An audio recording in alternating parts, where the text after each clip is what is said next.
In this video, I am going to discuss about the equation of motion under gravity. अभी इसके पहले हमने क्या डिस्कस किया था in the previous video? Motion of a body with constant acceleration, uniform acceleration on straight line, in straight line here.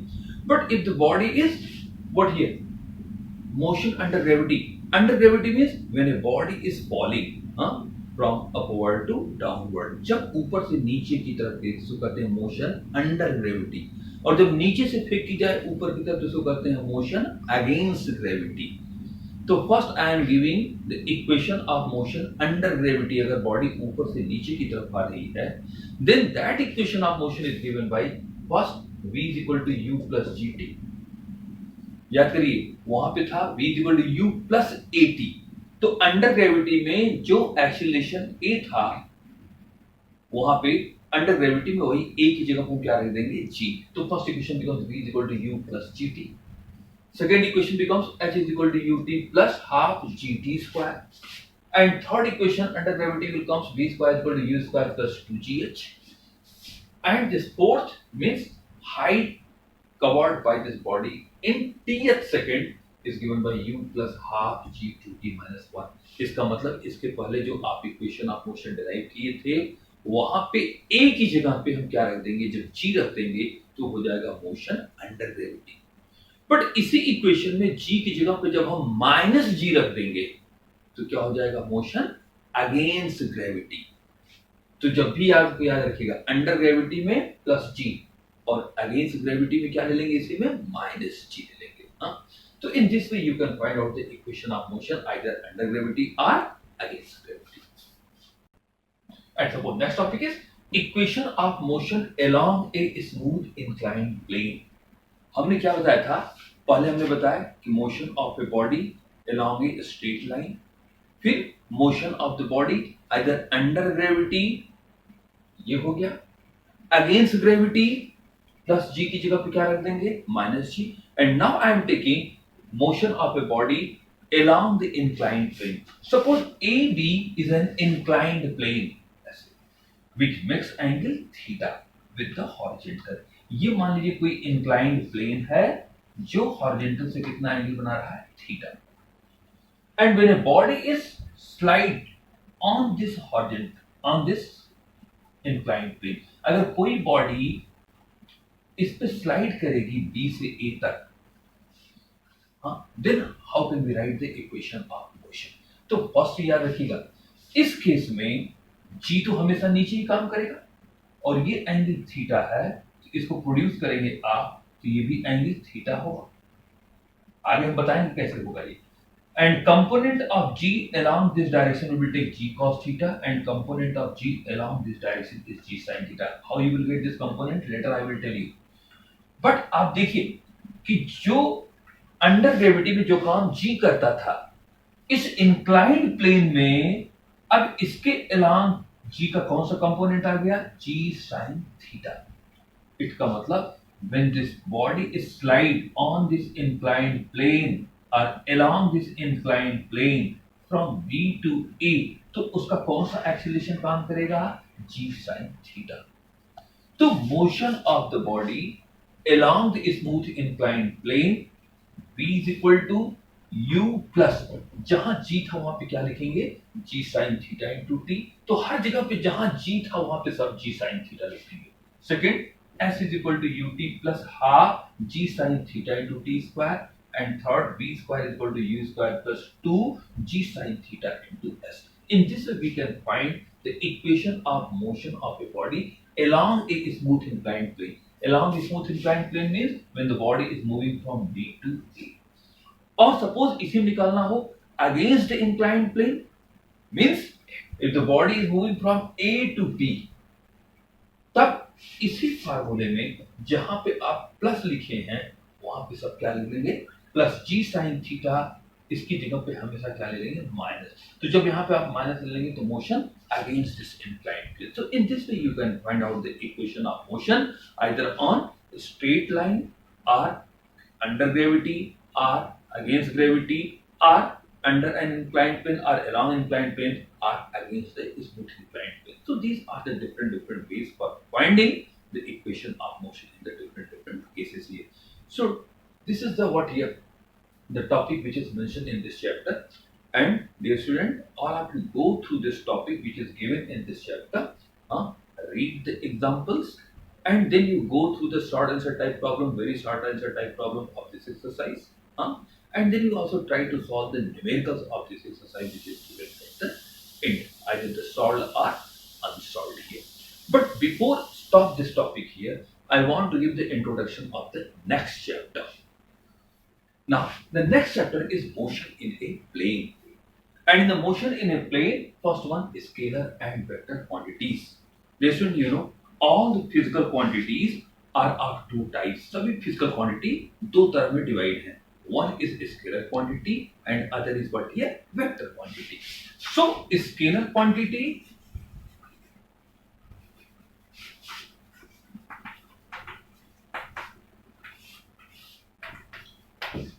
Scalar quantities are those quantity which have only magnitude. ऐसे physical quantity जिसके पास केवल magnitude हो, कोई direction ना हो, तो उन quantities को क्या कहा गया है? Scalar quantities.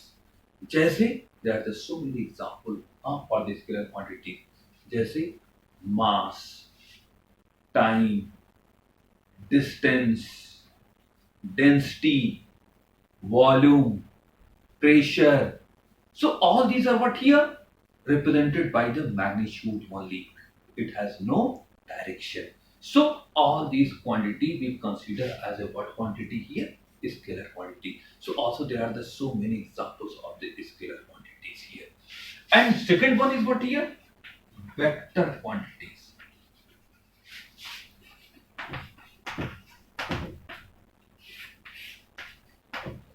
And vector quantities are those quantity which have magnitude, direction, as well as it obeys the vector law of addition. तीन कंडीशन को फॉलो करना चाहिए वेक्टर क्वांटिटीज होने के लिए. क्या क्या? उस क्वांटिटी के पास मैग्नीट्यूड होना चाहिए, डायरेक्शन होना चाहिए, और वो वेक्टर लॉ ऑफ एडिशन को फॉलो करे. तो ऐसे क्वांटिटीज को किसमें रखा गया है? Vector quantities. जैसे हम कहेंगे डिस्प्लेसमेंट, वेलोसिटी, फोर्स, इंपल्स, ये सब क्वांटिटीज क्या है? इनके पास मैग्नीट्यूड भी है, डायरेक्शन भी है, और ये वेक्टर लॉ ऑफ एडिशन को फॉलो भी करती हैं. तो ये सभी फिजिकल क्वांटिटीज किसके एग्जांपल हो गए? Vector quantities.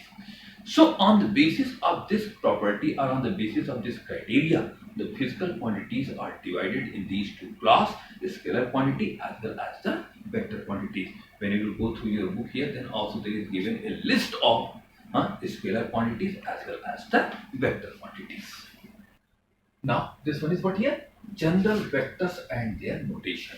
अब ये क्वेश्चन उठता है कि हम किसी वेक्टर को कैसे रिप्रेजेंट करेंगे, हम कैसे लिख करके बताएंगे कौन सी क्वांटिटी स्केलर है और कौन सी वेक्टर है. It means how we will represent a vector quantities.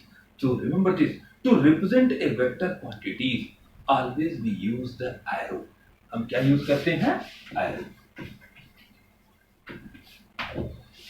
और एरो में जैसे ये एरो हुआ, तो इस एरो की जो लेंथ होगी, the length of the arrow will give the magnitude of that vector quantity. और जो इसका टिप होगा, ये जो tip, that tip will give the direction of that vector quantity. So generally to represent a vector quantity we use a vector. We use a arrow, and the length of the arrow will give what here? Magnitude, and the tip means arrowhead. ये क्या बताएगा? उसका direction बताएगा. For example, as already I have told you, to represent a vector, we will use a arrow. जैसे हम कहें, all of you know this, north, south, west, east. जैसे हम कह रहे हैं कि a car A is running with a speed of 10 meter per second towards east. इसका मतलब 10 मीटर पर सेकंड हम उसका क्या बता रहे हैं? मैग्नीट्यूड. और ईस्ट क्या बता रहे हैं? उसका डायरेक्शन. तो how can be represent the speed of this car A in the vector form? So for this purpose, suppose this one is east direction, you know, east, west, north, and this one is what here? South. लेकिन अब यहाँ पे 10 metre per second को हम कैसे draw करेंगे arrow form में? तो हम यहाँ पे एज्यूम करेंगे कि लेट आप कोई एक स्केल मान ले, let 5 metre per second is equal to 1 centimetre. So for 10 meter per second you will draw a line of 2 centimeter. तो जैसे हमने यहाँ पे ले लिया a line of 2 centimeter and in what direction? East direction. And this will show what is velocity of car A. यहाँ पे आपने क्या स्केल माना है कि let 5 meter per second is equal to 1 centimeter. Similarly, suppose the car B is running with a speed of 20 meter per second towards northeast. तो यह magnitude हो गया 20 metre per second and direction towards north east. तो north east कहां है? इधर है. तो it means how can we draw the motion of this car be in the vector form. तो again suppose if 5 metre per second is equal to 1 centimetre, तो 20 metre per second is equal to 4 centimetre. तो you will draw a line of 4 centimeter or arrow of 4 centimeter whose tip is directed towards north east में इसका tip ऐसे होना चाहिए. तो this one is what here vector form. Means here the motion of car B is represented in or the velocity of this car B is represented in vector form. So as already I told you कि किसी भी vector को represent करने के लिए हम क्या use करते हैं? एरो यूज करते हैं. और ये जरूरी नहीं है कि हम यही स्केल माने 5 metre per second is equal to 1 centimetre. आप ये भी मान सकते हैं जैसे हम कहते हैं कि 2 metre per second is equal to 1 centimetre. तो फॉर 10 मीटर पर सेकंड यहाँ पे आपको 5 सेंटीमीटर लाइन खींचनी पड़ेगी और इसके लिए 10 सेंटीमीटर खींचनी पड़ेगी.